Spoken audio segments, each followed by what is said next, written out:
Lagni Awaash godina Shawaa Lixaa aanaa Ejereetti guutee dambali'uudhaan akka lakkoofsa Itoophiyaatti hagayya 2015 torban jimaata darbe eegalee qonnaan bultoota abbaa warraa 657 ol maatiidhaan namoota 3,150 caalan qe'ee fi qabeenya isaanii irraa buqqisuu isaa bulchaan aanaa Ejeree obbo Addunyaa Birruu sagalee Ameerikaatti himanii jiru. Qonnaan bultootni kunneen gandoota 3 irraa buqqaasamuus dubbatu obbo Addunyaan. Gandoonni kun ganda Dheebuu, Bollongoo fi Hindii jedhama.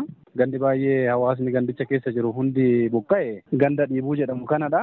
Naannoo maatii 3,157 kana hin ta'a. Namoonni kun yeroo ammaa kana mana isaanii miti kan jiranii amma miidhaan inni geessise oomisha isaanii hektaara 1,700 ol jiru keessa naannoo 500 irratti faca'ee ture. Oomishni tootaalii jalaa badeeti kan jiru. Yeroo ammaa kana bishaan inni uwwifameeti kan jiru. Beellada qaban bishaan san keessaa yoo baafataniyyuu amma lubbuudhaan kan miidhame yoo jiraachuu baates nyaanni beelladaa hin barbaachisaa. Isa sana karaa biraatiin daa'imman haadholiin namoonni akka ganda sanaatti jiran hunduu bishaan sana keessaa baneeti kan jiran kun hunduu nyaata kan barbaadu.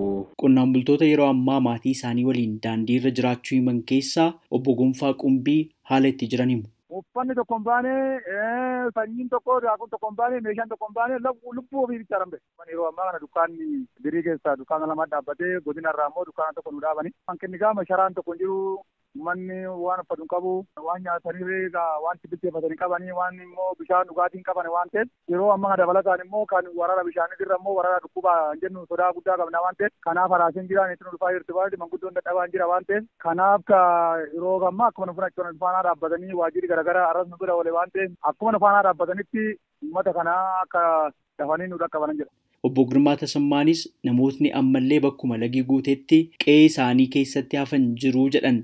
Jalbaadhaan nama keessaa guuraa jiru yaa'u meeshaa baay'ee guuruu hin dandeenye amma nama keessaa guuranii amma darbeetti yaa'u meeshaas horiidhaaf immoo galabaa tokko amma danda'amaa ta'e keessaa baasaa turanii. Kanaaf yaa'u uummanni immoo baay'inaan keessaa ba'e dadhaboonni warri achitti hafee jira. Sababni isaa tokkoffaa sharaan hin jiru bakka ciisu hin qabu sharaan bukkeenyatti roobuu danda'a waan ta'eef fooqirra jiru san keessa jiraachuu wayya jennee malee daandii irratti baafnee yaa'u guddaa tokko hin dhufa jennee sodaanne waan ta'eef. Buusaa Gonfaa Oromiyaatti itti gaafatamtuun damee Shawaa Lixaa Aadde Tsahaay Haayiluu aanaa Ejeree malee aanoleen biroo lamallee guutiinsa laga Awaashiin miidhamuu danda'u sodaa jedhu kanumaan dura akka qaban osoo waqtiin gannaa hin seeniin xiinxalamuu ibsanii waan buqqaatota gargaaruuf taasifamaa jira jedhan ibsanii jiru. Egaa akka walii galaatti hawaasni kun sababa lolaa bokkaa kanaan buqqee gara daandiitti dhufeera. Gaaddisni Buusaa Gonfaa koree of jalaa qabaa kan godinaas ta'e kanaana waliin ta'uudhaan yeroo hawaasichi rakkoon irra quunname sana bishaaniif daabboo dhiyeessuudhaan sharaa waxxaranii qonnaan bulaan immoo dunkaana mana isaatii fidee dhaabuudhaan tursiiseera. Buusaan Gonfaa Oromiyaa immoo battalatti yabala tokkoo fi daakuu kuntaalaa 200 fidee hawaasicha qaqqabsiiseera. Sharaan hanqina qaba ture. Sharaatti dabalataa fideetii jira. Rakkichi qaama tokkoon qofa Buusaa Gonfaa aanichaan yookaan godinichaan yookaan Oromiyaadhaan qofa miti kan furamu. Hanqinni bishaan qulqulluullee naannoo sana jira. Akka Buusaa Gonfaa godina Shawaa Lixaatti immoo nyaatni horii qophaa'aa jira. Bitameera geejjibsiifamaa jira. Gahaadha jechuun dandeenya waan ta'eef qaamni akka waliigalaatti jiru.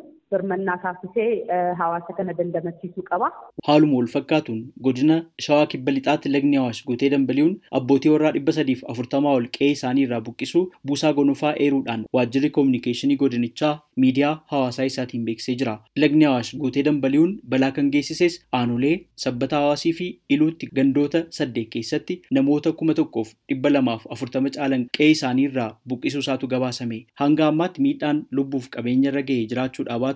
Namoota kanneen gargaaruudhaaf tattaaffiin taasifamaa jiraachuu bulchaan aanaa Sabbataa Hawaas obbo Alamuu Xaafaa dubbachuu isaaniiti kan ibsame. Dhimma kana irratti Buusaa Gonfaa godinicharraa odeeffannoo dabalataa argachuudhaaf tattaaffiin taasifne milkoofne. Lagni Awaash waggaan waqtii gannaatti guutee dambali'uun jiraattota godinaalee kanneenii kanaan duras buqqisaa turuun isaa ni yaadatama. Jiraattotniif itti gaafatamtootni godinaalee kanneenis lagni Awaash guutee dambali'uudhaan jiraattota irratti rakkoo akka hin geessifneef bo'oon ganna irra deemu qotamuu akka qabu gaafachaa turuu isaanii ibsanii jiru. Sagalee Ameerikaaf Naakoor Malkaa Amboorraa.